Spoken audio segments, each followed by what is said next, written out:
আসসালামু আলাইকুম। আশা করি সবাই ভালো আছেন। আমার কোয়েল পাখি পালন পদ্ধতি কতই না সহজ। মনে হয় না যে এর থেকে আরো কোনো সহজ পদ্ধতি আছে। তো আমি যেভাবে পালন করি সেটাই আজকে আমি আপনাদেরকে দেখাবো। কম পরিশ্রম দিয়ে কিভাবে এই পাখিগুলো পালন করাই। এক্ষেত্রে যদি আমার লাভও কম হয়, এরপরও এই পাখিগুলো পালন করে অনেক বেশি শান্তি পাই। তো পুরো ভিডিওটা দেখুন, অবশ্যই সেটা বুঝতে পারবেন। তো আমি প্রথম থেকে শুরু করে শেষ পর্যন্ত সম্পূর্ণ প্রসেসটা আপনাদেরকে এই ভিডিওর মাধ্যমে দেখাবো। এখন যে মাছাটা দেখতে পাচ্ছেন, এইরকম মাছা আমার ২ টো আছে। তো এখন যে পাখিগুলো এখানে আছে, তো এগুলোর বয়স মোটামুটি ৪০ দিনের মতো তো ডিম দেওয়া শুরু করেছে। তবে এখানে মহিলা পাখিগুলো যেহেতু অনেকটাই সেল হয়ে গিয়েছিল, পুরুষের সংখ্যাটাই বেশি। তো যে কয়টা মহিলা আছে সেগুলো গনে, গনে যেহেতু এখন যে মাছাটা দেখতে পাচ্ছেন, যেখানে পাখিগুলো এখন নিয়ে আসলাম, এখানে যেহেতু আগে থেকে মহিলা পাখিগুলো গোনা আছে, এখন এই পাখিগুলো গুনে, গুনে এই খাঁচাটাতে রেখে দেবো। আর পুরুষ পাখিগুলো যেহেতু আমি বিক্রি করে দেবো, তো সেগুলো গোনার প্রয়োজন নেই। একটা ব্যাচে ১০০'র উপরে পাখি ছিল। সেখান থেকে মহিলা পাখি মাত্র ২৬ পিস পেলাম। তো এটার কারণ হচ্ছে অনেকে ২ পিস ৪ পিস করে পাখি নিয়েছিল। তো যারা পাখিগুলো পালন করার জন্য নিয়েছিল বা শখের বশে নিয়েছিল, তারা মহিলা পাখিটা বেশি নিয়েছিল আর পুরুষটা কম নিয়েছিল। যার ফলে আমার এখানে পুরুষের সংখ্যাটা বেশি হয়েছিল। তো এখনো অনেকগুলো পুরুষ পাখি আছে যেগুলো আমাকে বিক্রি করতে হবে। আর এই পুরুষ পাখিগুলো বিক্রি করতে গেলে শরীরের ঘাম ছুটে যায়। তো কেন বললাম? যারা আমার ভিডিওগুলো নিয়মিত দেখেন তারা অবশ্যই জানেন। আর এই পুরুষ পাখিগুলো যদি সঠিক সময়ে বিক্রি করতে না পারি, তাহলে পাখি পালন করে পাখি থেকে কোনো রকম লাভ হবে না। এই সিজনে যেহেতু আর কোনো রকম কোয়েল পাখির ডিম ফুটাবো না, তো আপাতত আমার কোনো রকম পুরুষ পাখির প্রয়োজন নেই। তো এখন যে পাখিগুলো দেখতে পাচ্ছেন, এগুলোর বয়স হচ্ছে ২৫ দিন। এখান থেকে যে পুরুষ পাখিগুলো বের হবে সেগুলো আমি বিক্রি করে দেবো। তো কোনগুলো রাখবো?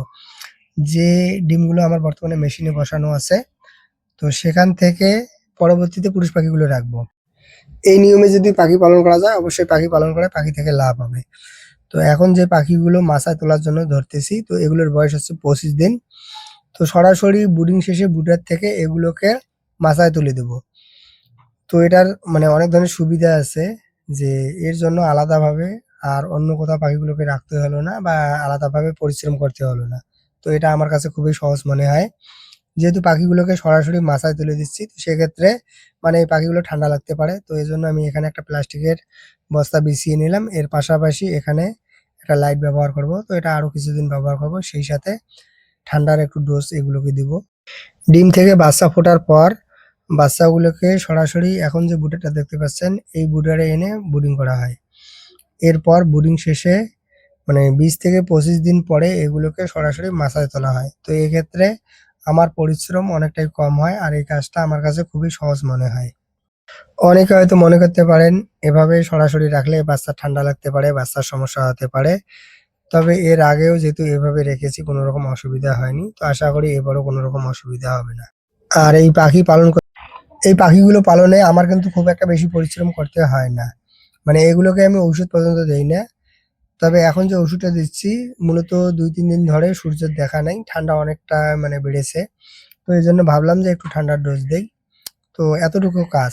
এর পাশাপাশি যদি পানির কথা বলি, তো সেটাও আমার কিন্তু এখানে অটো করা আছে। আর খাবারের যদি কথা বলি, তো সেটা হয়তো সকালবেলা একবার দিতে হয়, এর পাশাপাশি বিকেলবেলা একবার। আর যদি লিটারের কথা বলি, তো লিটারটাও কিন্তু এখানে দেখতে পাচ্ছেন যে এর যে মলগুলো আছে সরাসরি কিন্তু নিচে পড়ে যায়। আর ১ দিন পর সেটা ধুয়ে পরিষ্কার করে দেই। যদিও খুব একটা বেশি সময় লাগে না, তো অল্প সময়ের মধ্যে এটা পরিষ্কার হয়ে যায়। আর পর্দার যদি কথা বলি, পিছনের যে পর্দাটা আছে সেটা আমি ঘর থেকে তুলতে পারি। আজকে এ পর্যন্ত। আসসালামু আলাইকুম।